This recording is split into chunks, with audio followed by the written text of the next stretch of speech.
Good morning बच्चों। आज की गणित की कक्षा में मैं आपका स्वागत करता हूं। आज का जो हमारा टॉपिक ऑफ डिस्कशन है वो है स्ट्रेट लाइन।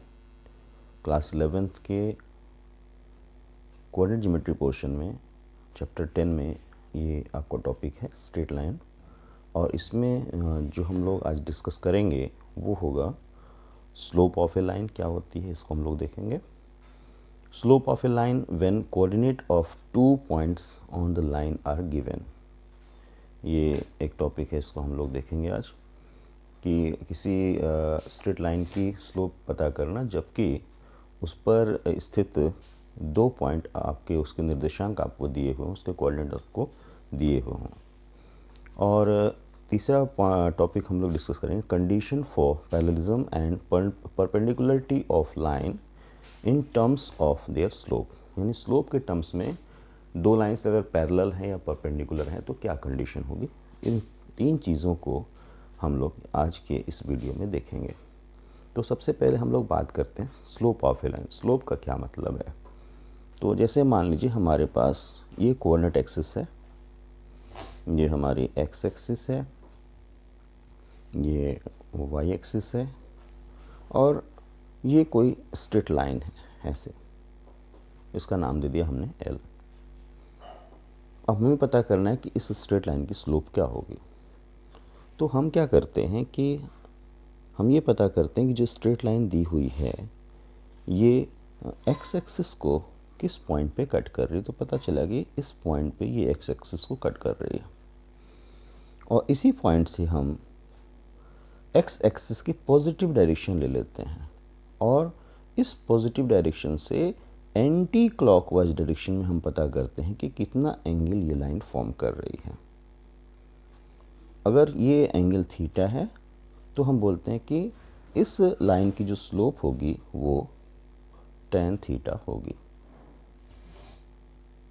इस स्लोप को हम m से भी रिप्रेजेंट करते हैं और हम स्लोप बोलते हैं या हिंदी में इसको बोलते हैं ढाल, या इसी चीज़ को हम ग्रेडियंट भी बोलते हैं। आप फिजिक्स में ये टर्म अक्सर यूज़ होता है ग्रेडियंट, तो इसको हम ग्रेडियंट भी बोलते हैं। ग्रेडियंट इसको आप हिंदी में बोलेंगे तो प्रवणता। तो स्लोप बोलें, प्रवणता बोलें, एक ही चीज़ है। स्लोप बोलें, ढाल बोलें, ग्रेडियंट बोलें, ये सब एक ही चीज़ है। तो यहाँ पे इस लाइन की जो हमें प्रवणता मिली, जो ग्रेडियंट मिला, वो मिला tan थीटा और इसको हम यहाँ पे m से रिप्रेजेंट कर रहे हैं। अब मान लीजिए कि एक दूसरा केस लीजिए। मान लीजिए कि लाइन हमारी ऐसे है, ये इस केस में हमें पता करना है कि कितना स्लोप होगा।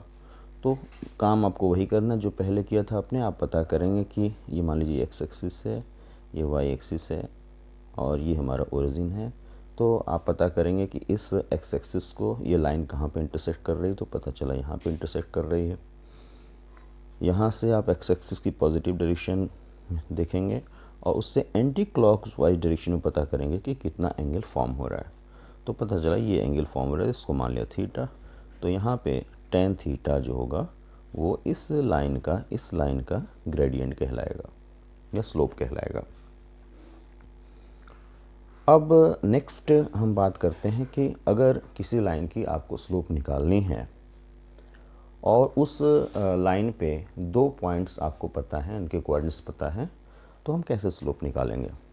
तो जब भी किसी लाइन पे 2 पॉइंट्स पता होते हैं तो हम उसका स्लोप निकाल सकते हैं। तो आइए देखते हैं इसको कैसे करेंगे।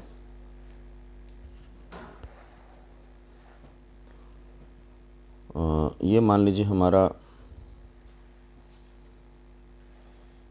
एक्स एक्सिस है, ये वाई एक्सिस है और ये हमारी लाइन है और आपको पता करना है कि इस लाइन की स्लोप क्या होगी। और इस लाइन पे 2 पॉइंट्स आपको दिए हुए हैं, पॉइंट ए और पॉइंट बी। इस पॉइंट का कोऑर्डिनेट हमने ले लिया x1 y1 और इस पॉइंट का कोऑर्डिनेट ले लिया x2 y2।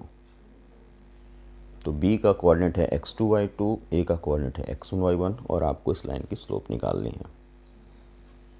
तो अगर ये एंगल थीटा है, एक्स एक्सिस से पॉजिटिव डायरेक्शन ये हो गई और इस डायरेक्शन से ये जो लाइन है ये एंगल फॉर्म कर रही है, तो स्लोप तो हमारा हो जाएगा tan थीटा।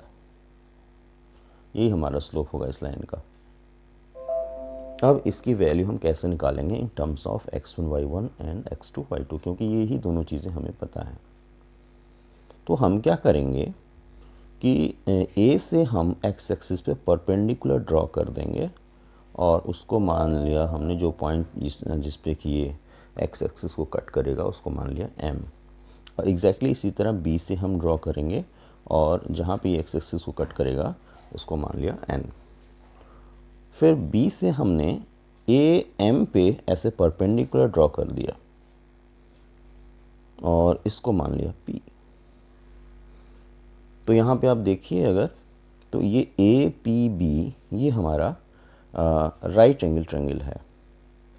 अच्छा, अब देखिए ये अगर एंगल थीटा है तो ये जो एंगल हुआ ये वाला, ये एंगल आपका हो जाएगा 180 माइनस थीटा।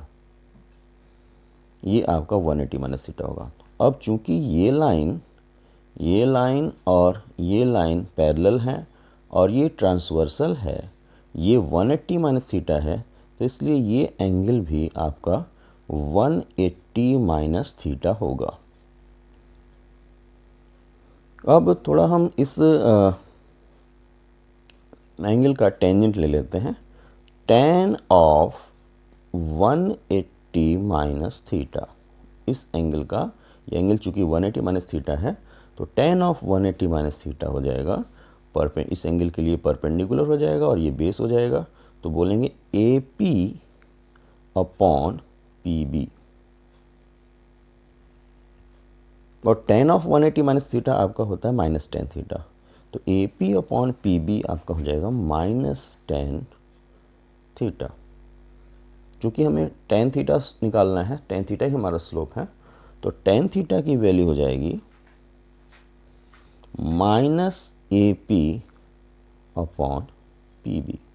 क्योंकि minus tan theta AP upon PB के इक्वल था, तो tan थीटा आपका हो जाएगा माइनस AP अपॉन PB।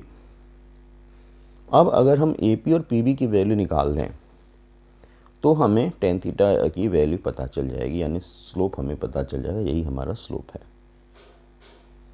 तो AP कैसे निकालेंगे थोड़ा ध्यान से देखिए आप। इस पॉइंट का जो कोऑर्डिनेट है, A का जो कोऑर्डिनेट है वो x1 y1 है, और इसका मतलब हुआ कि OM हमारा x1 होगा और AM हमारा y1 होगा। जो B का कोऑर्डिनेट है वो x2 y2 है, इसका मतलब हुआ कि ON हमारा x2 होगा और BN हमारा y2 होगा। अब BN अगर हमारा y2 है तो PM भी y2 होगा, क्योंकि ये राइट एंगल ट्रायंगल है। तो BN अगर y2 है तो ये हमारा y2 होगा, और AM हमारा y1 है, तो ये पूरा y1 है और ये इतना y2 है, तो इसका मतलब AP जो होगा वो y1 माइनस y2 होगा। ये पूरा y1 है, ये y2 है, तो AP जो होगा वो y1 माइनस y2 होगा। तो हम लिख सकते हैं माइनस AP को लिख दिया y1 माइनस y2 अपॉन। अब हम बात करेंगे PB की।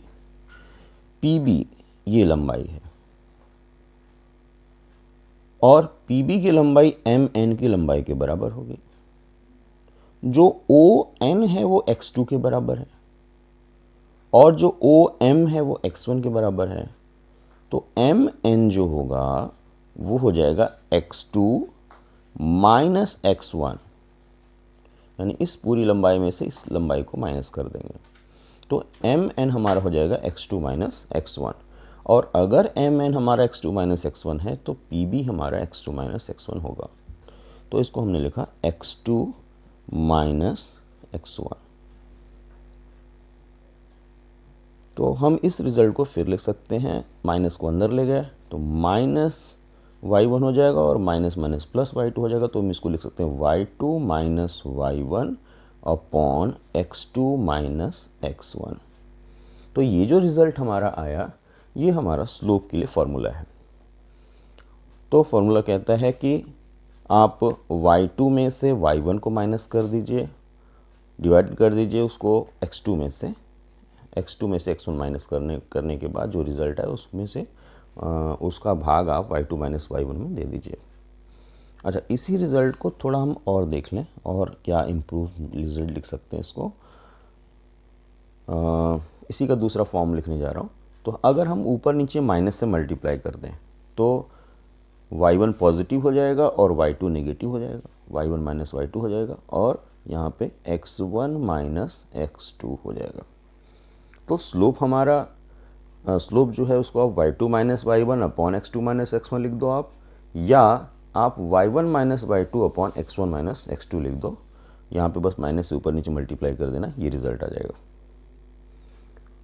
तो कहने का मतलब ये कि आपको जब स्लोप निकालना हो, दो पॉइंट्स दिए हुए हों, आप उन दोनों के y को माइनस करिए, जो दोनों के कोटी हैं यानी ऑर्डिनेट्स हैं उनको माइनस करिए, और उसी क्रम में आप उनके भुज यानी एब्सिसा को माइनस कर दीजिए।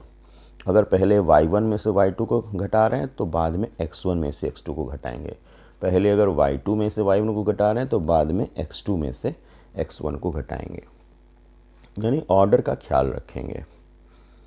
तो हम पहले ऑर्डिनेट्स को घटा देंगे और उसी क्रम में भुज को घटा के दोनों को डिवाइड कर देंगे, भुज यानी एब्सिसा को घटा के दोनों को डिवाइड कर देंगे, स्लोप पता हो जाएगा। तो ये हमारा टॉपिक था, और ये चाहे जैसा भी हो, स्ट्रेट लाइन आपकी ऐसे हो चाहे ऐसे हो, सेम फार्मूला काम करेगा। दूसरी चीज़ एक यहीं पे आपको बड़ी इंपॉर्टेंट चीज़ बता रहा हूँ कि जो भी हम फार्मूला डिस्कशन करते हैं कोऑर्डिनेट ज्योमेट्री में, फार्मूला डिराइव करते हैं, वहाँ पे हम फर्स्ट कोऑर्डिनेट ही चूज़, फर्स्ट क्वाड्रेंट जो होता है यानी प्रथम चतुर्थांश जो होता है, इसी का हम लोग सिलेक्शन करते हैं। उसका कारण ये है कि यहाँ पे जितने भी कोऑर्डिनेट्स हैं वो सब पॉजिटिव होते हैं। एब्सिसा भी पॉजिटिव होता है, ऑर्डिनेट भी पॉजिटिव होता है, यानी भुज और कोटि दोनों पॉजिटिव होते हैं। इससे फ़ायदा ये हमें मिलता है कि बाद में अगर इनमें से कोई चीज़ निगेटिव हुई, जैसे यहाँ पे आ गया पॉइंट या यहाँ पे आ गया, तो अपनी आवश्यकता अनुसार हम उसको निगेटिव कर सकते हैं। अगर हम पॉइंट यहाँ पे ले लेंगे तो हमको, अगर मैंने पॉइंट यहाँ पे x1 y1 ले लिया तो हमें दिमाग में ये रखना पड़ेगा कि x1 हमारा नेगेटिव है, ये पहले से नेगेटिव है। तो फिर उस केस में जो फार्मूला जब हम लगाएंगे तो थोड़ी दिक्कतों का सामना करना पड़ेगा।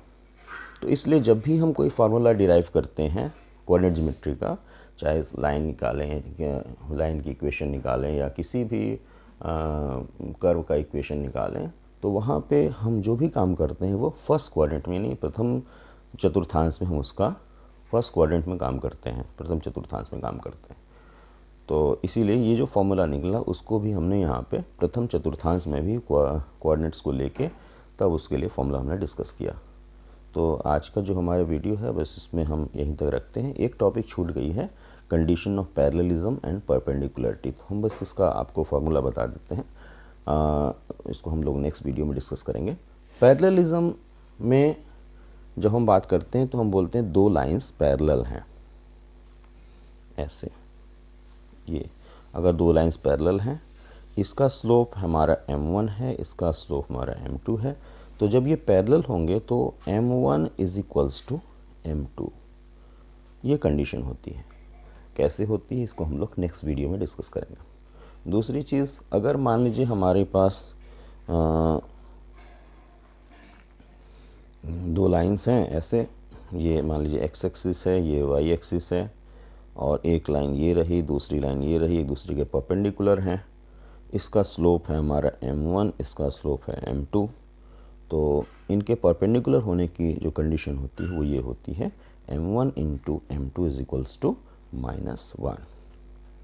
तो ये परपेंडिकुलर होने की कंडीशन है और ये पैरेलल होने की कंडीशन है, यानी जब लाइन पैरेलल होंगी तो उनके स्लोप इक्वल होंगे, और अगर दो लाइन अगर परपेंडिकुलर हैं तो उनके स्लोप का जो प्रोडक्ट है वो -1 के इक्वल होगा। तो आज के वीडियो में बस हम लोग इतना ही रखते हैं। नेक्स्ट हम जो टॉपिक डिस्कस करेंगे वो होगा to find the angle between two lines, यानी दो लाइंस के बीच का एंगल हम कैसे पता करेंगे, उसको हम लोग नेक्स्ट वीडियो में देखेंगे। धन्यवाद।